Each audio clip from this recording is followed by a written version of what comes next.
Patrick Moore.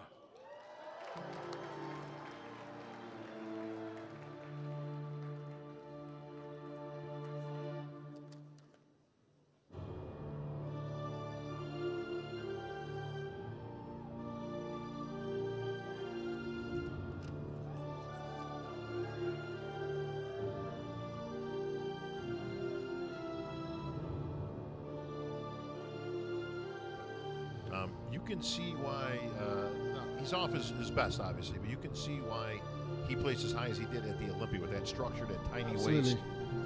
He's got everything, man, but he's a young guy and he's just starting his career, Aaron, so he's got a long road ahead in terms of making improvements, and you're going to be seeing Patrick Moore in the winner's circle a whole lot more over the years. You know, it's interesting, Bob. We saw him at prejudging today, and you guys, the audience, will see him soon next to everybody else. When he stands by himself, he really looks awesome. I mean, great arms, great lines. Everything looks pretty tremendous. Last year at the Olympia, he was 10th place, surprising a lot of people. And I expected him to come in here and really surprise people. And you see him all by himself, and you think, man, he is going to. But then you see him next to Realton, it's a little bit different story. But he looks great tonight. I mean, he looks like he's improved, actually, from today. Well, most of the guys do usually. All that posing, that ringing out. The carbs get utilized. So the cheeseburgers. Yeah. Or sometimes it's the other way. A couple cheeseburgers can fill you out. So you're going to see some guys that look a whole lot better and some guys that look a whole lot worse. How often, Bob, do you see guys? Because I feel like a lot of times we see guys that either are the same or improve. I feel like it's kind of rare on the same day prejudging Tonight Show. I don't see too many guys get significantly worse. Have you seen a bunch?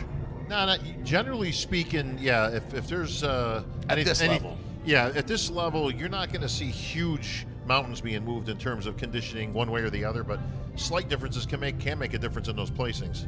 Absolutely.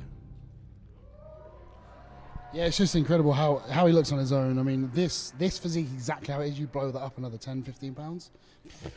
Well, like I say, he's very reminiscent of Dexter Jackson years ago when he first made his. If you go back and you look at the late 90s, early 2000s, when Dexter turned pro and started making his appearances, very similar. Again, he had that tiny waist. It had everything there, just needed to fill out. So I think that's what we're going to see with Patrick. What do you think, ladies and gentlemen? I think we're looking at the future.